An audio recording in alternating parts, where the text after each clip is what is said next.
Hey you guys, so I wanted to talk to you about the Breonna Taylor situation. The Breonna Taylor case, as you all know, um, the officers who shot and killed Breonna Taylor were acquitted on her murder.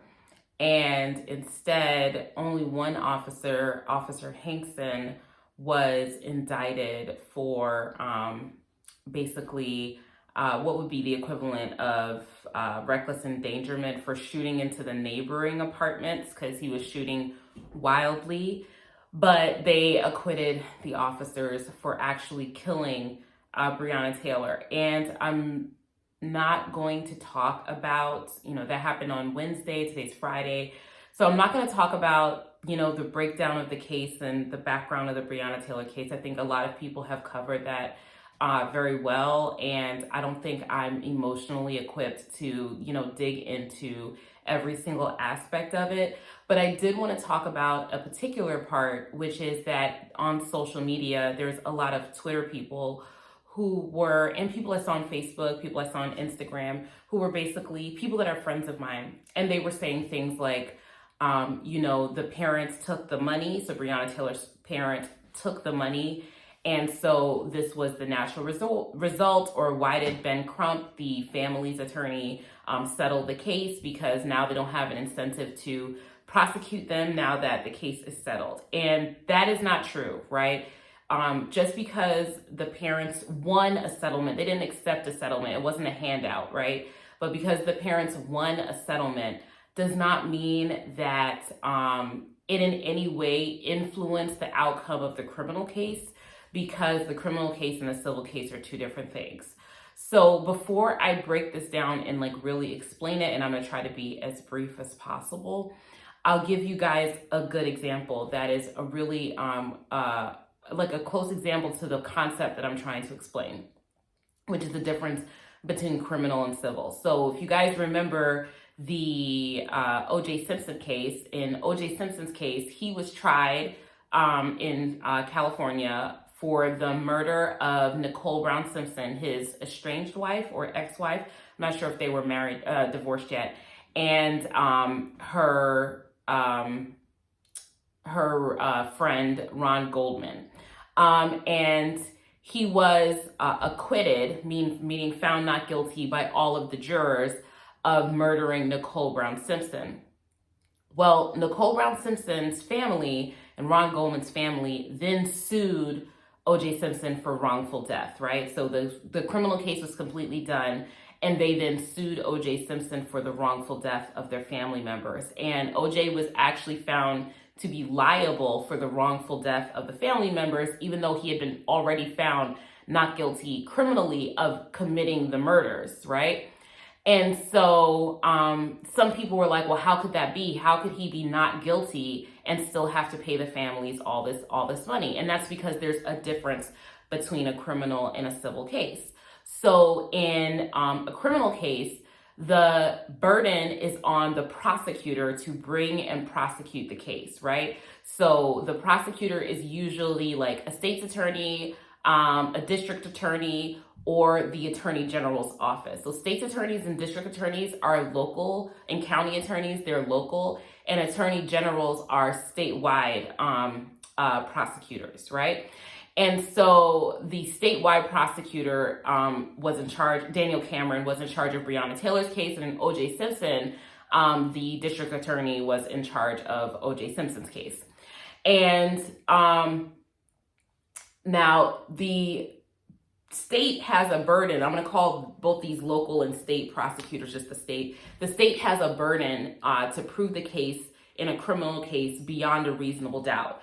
Beyond a reasonable doubt is the highest legal standard that exists in American jurisprudence, in the law. In America, that is the highest level of proof that exists. So they have to prove it to the fact finder, prove the case that this person is guilty of a crime to the fact finder at a much higher level than you do in a civil case. In a civil case, the burden is a preponderance of the evidence. And the preponderance of the evidence standard is really low compared to the beyond a reasonable doubt standard.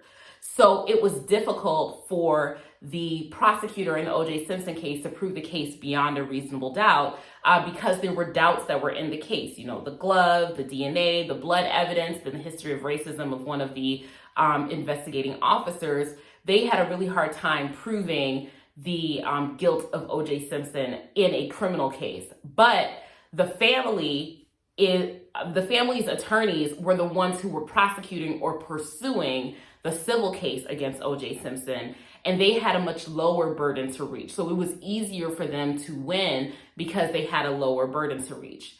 The other difference is that there is the difference of interest. So if a prosecutor's office is only pursuing a criminal case because of outside pressure and not because they actually want to pursue the case, there is, of course, the risk that that prosecuting office is not going to pursue it as vigorously as if they were completely interested in pursuing the case. Let's take the O.J. Simpson case, for example.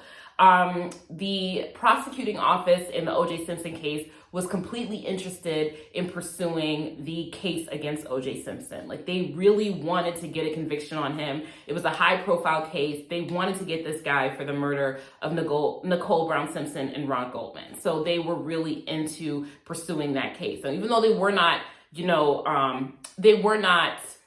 successful, they were at least able to get an indictment, right? So they were able to get an indictment because they were interested in pursuing the case. What is an indictment? An indictment is where you take the case, the prosecuting office takes the case to the grand jury. A grand jury is a secret body of 12 people. So you don't know who those 12 people are as the criminal defendant. The criminal defendant normally does not have the right to testify at the grand jury. They can in the discretion of the prosecutor, but 99.9 times out of 100, the police officer is not going to be present in front of the grand jury, the defendant is not going to be present in front of the grand jury. So, O.J. Simpson would not have been present in front of his grand jury. Instead, what they would is have all of the evidence heard by the grand jury at a lower standard than what would be at a criminal trial. So this grand jury proceeding where they try to get this indictment, it is a lower standard than beyond a reasonable doubt as well. It's almost like that civil standard, right? Where it's really easy for them to be able to obtain an indictment on a person, which is a charge on a person, because everything is in the state's favor. The state has the burden, but they also have a secret hearing where they can have hearsay. They can have a person testify based on what someone else told them. They don't have to disclose anything to the defense at that point. The defense doesn't get to tell their own side of the story. And then all they get to do is just tell the state side of the story. And there is an old school saying where you can indict a ham sandwich, right? You can literally indict almost anyone for anything. It's very rare that a prosecuting office is unable to obtain indictment. Here in the Breonna Taylor case, Daniel Cameron is the Attorney General for Kentucky. And Daniel Cameron is not only a Trump supporter, but also a Mitch McConnell acolyte. Mitch McConnell is the senator from the state of Kentucky, longstanding, and he looks like he's going to be winning re-election as well. He was appointed, under Mitch McConnell. Daniel Cameron, although Black, is very much interested and entrenched in the Republican Party. Daniel Cameron made several statements before the indictment went forward or before the grand jury process went forward, saying that basically he wasn't going to be bowing to pressure from the media and pressure from petitions and things like that. Like, he wasn't going to be bowing to that type of pressure. So he definitely was not interested in pursuing the case against Breonna Taylor, given his political alignments. So when he went to the grand jury, it should have been easy for him to obtain at least an indictment, if not a conviction against the officers. However, just like with many of these cases involving the shooting of unarmed civilians by police officers, he failed to obtain a conviction or an indictment, because he was not interested in obtaining an indictment. Do you see what I'm saying? So where the prosecutor has complete control over the process, there's no defense fighting against them, he was unable to obtain an indictment. It's simply because, politically speaking, he did not want to, because he is entrenched within the Republican Party. You have to separate that from the civil aspect of what Breonna Taylor's family was doing when they pursued a wrongful death claim against Kentucky for the death of Breonna Taylor. Like I said, in a civil case, the burden is a preponderance of the evidence, which is a much lower burden. However, the family is completely interested as the ones pursuing the case and seeing an outcome that is to the benefit of their family, right? They are going to pursue this case to the fullest extent. However, litigation is costly and timely. So it takes not just money, it's costly and time consuming. It takes not just money, but time away from your life, right? So if you are pursuing a criminal case, that can take a long time, but there is a speedy trial right that the defendant has that does curtail how long the criminal case goes on for. That does not apply to a civil matter. A civil matter can drag on for years and years and years. As an excellent example, George Zimmerman has sued Trayvon Martin's family for, defamation of character, for them saying that George Zimmerman murdered their son. And that case is still working its way through the courts. It has been many years since Trayvon Martin was murdered by George Zimmerman. So this case against the police would not have only, if it had gone to trial, would have taken years. The police unions that hire attorneys for the police have unlimited funds, basically. Also, police are able to raise money from GoFundMe and campaigns and donations and things like that to help to support the blue and back the blue. So they don't have a lot of issues with raising money in order to defend themselves in these civil matters. In addition, a lot of the money that goes towards an officer who is still working for the city or state that they, are a police officer for, is that money, so a lot of that money for their defense will also come from tax dollars. So tax dollars will go towards their defense, or at least the defense of the state. So think of them as having unlimited funds to be able to defend themselves in this civil case. In addition, civil litigation is also very draining, financially, emotionally, everything, time-wise, because you have the initial discovery process. Discovery can take over a year. A lot of times, if you're not even dealing with discovery, you might be dealing with pretrial motions. That can take a year. Investigations are expensive. Experts are expensive. And all those things take time. And then once you get your way to a jury, it could have been about 3 years from the time that it started, and the family could be totally bankrupt. I know Ben Crump provides his services, I think, on a contingency. I don't think he charges people, but that type of grace is going to have to run out at a certain point in time, because it's impossible to represent anyone forever and ever and ever, right? So in a civil case, there is a lot of cost to both sides, and the family of Breonna Taylor is definitely the less moneyed party. They don't have as much power or money or influence. They did, however, have a really good claim for the wrongful death of Breonna Taylor. There are several reasons why. I'm not going to go into it, but and my husband actually made a video on it, and I'll link it in the description box, on why, one of the officers should at least have been charged for perjury.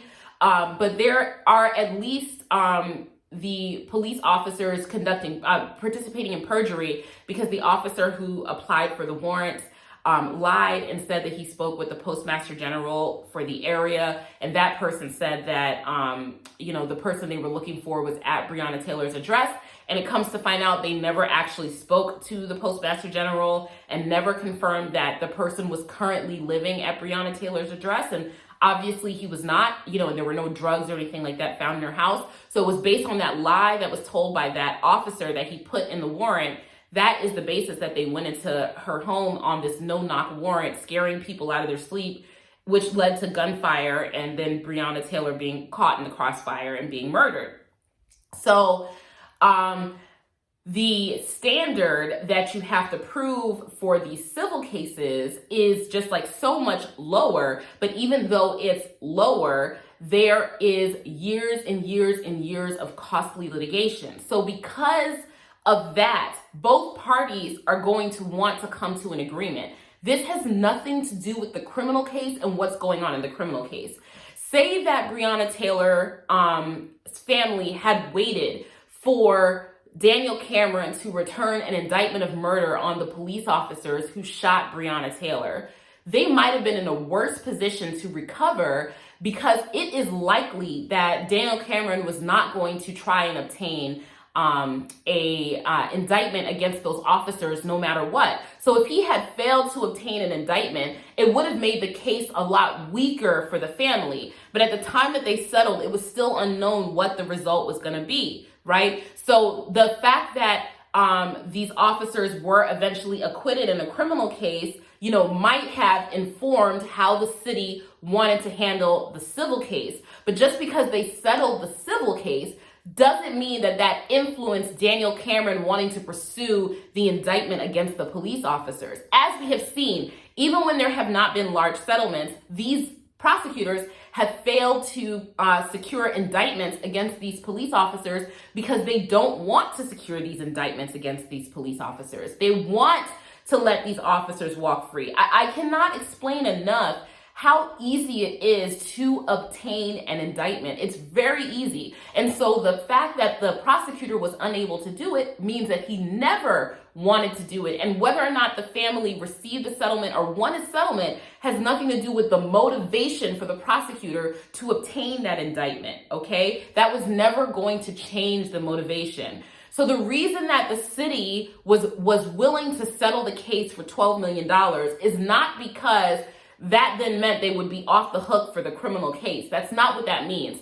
What it means is that Breonna Taylor's family had such a good civil claim against them, they could have been wrapped up in years of litigation, the attorney's fees, the costs, and all of those things, that it would have far outweighed the benefit of going to trial with the potential of losing.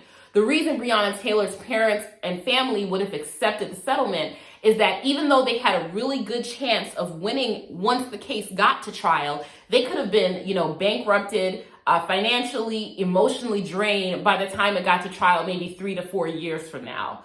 So I hope that makes sense, why the two things really have nothing to do with each other, and why, strategically speaking, you as the family would have wanted to settle before Daniel Cameron would have came out with this result. We knew that Daniel Cameron was not going to indict. They already started, putting in curfews, putting up barricades in anticipation of, riots and things like that, which I call protests, in anticipation of protesting. So they knew that they were not going to try to fully secure an indictment.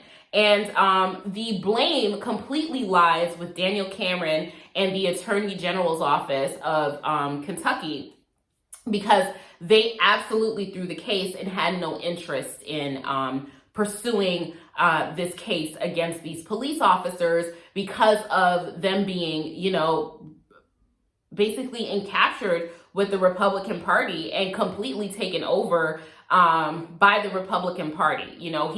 While this case was pending, before he took it to the grand jury, Daniel Cameron went and spoke at the Republican National Convention. It's a completely political move on his part. I've seen people indicted on cases just off of the word of one person. And so if they couldn't secure an indictment in this case, then they never wanted to secure an indictment. And it doesn't matter what the settlement would have been, or whether or not the family had taken the case all the way to trial, potentially bankrupting themselves, they never were going to indict the police officers. They didn't want to do anything about the case initially until it got public scrutiny. So, that's why, people have it wrong when they're talking about the family somehow did something bad by accepting the settlement. That's just not true. The two have nothing to do with each other. People really need to put the blame. If what you wanted was an indictment of those officers, you need to put the blame on Daniel Cameron, the Attorney General, who sold his people out.